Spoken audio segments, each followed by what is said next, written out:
सह्याद्रीच्या कुशीत जन्मलेला व सावंतवाडीसारख्या बापूसाहेब महाराजांचा वारसा लाभलेल्या सुसंस्कृत शहरात लहानाचा मोठा झालेला सच्चिदानंद उर्फ संजू परब यांची खरी राजकीय ओळख याच शहराने निर्माण करून दिली।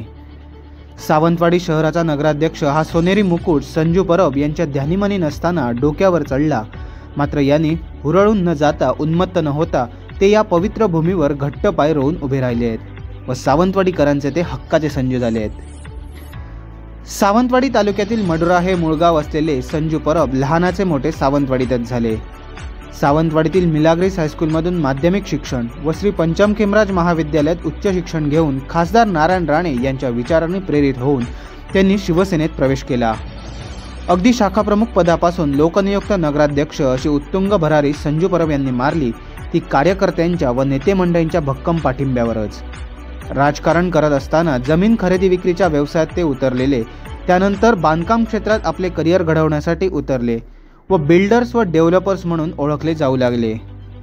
माजी खासदार डॉक्टर निलेश राणे यांच्या मर्जीतले म्हणूनही त्यांची विशेष ओळख आहे। माजी खासदार निलेश राणे यांनी आपल्या घरातील सदस्य म्हणून देखील त्यांचा अनेक वेळा उल्लेख केला आहे। 3.5 वर्षापूर्वी सावंतवाडीतील नगराध्यक्ष पदाच्या निवडणुकीत 23 वर्ष सावंतवाडी नगरपालिकेतील दीपक केसरकर यांची निर्विवाद असलेली सत्ता उलटावून अनपेक्षितरित्या संजू परब सावंतवाडीचे नगराध्यक्ष झाले व संजू परब यांची राजकीय कारकीर्द खऱ्या अर्थाने सुरू झाली। तेव्हापासून ते सर्वांच्या नजरेत आले व आमदारकीचा स्थानिक मराठा चेहरा म्हणून त्यांच्याकडे पाहिले जाऊ लागले।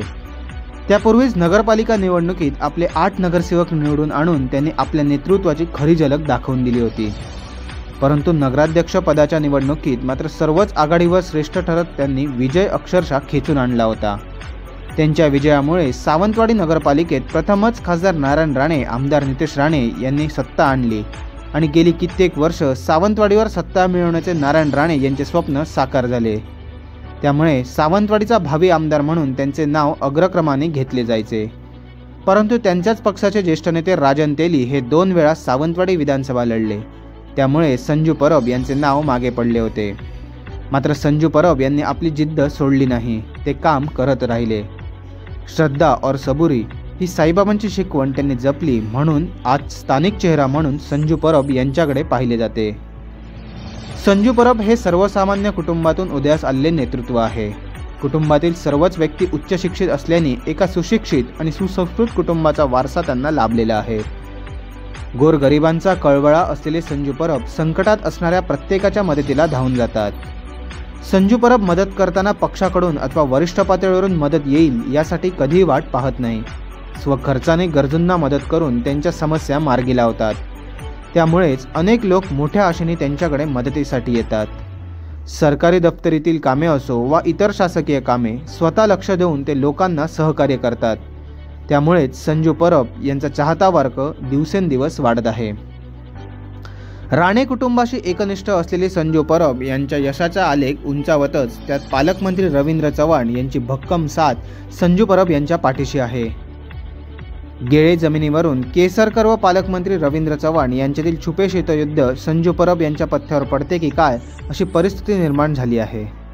नगरपालिकेच्या निवडणुकीत दीपक केसरकर विरुद्ध बबन साळगावकर यांच्यातील शीतयुद्ध संजू परब यांच्या पथ्यावर पडून ते सावंतवाडीचे नगराध्यक्ष झाले। आता तशीच परिस्थिती निर्माण झाली आहे।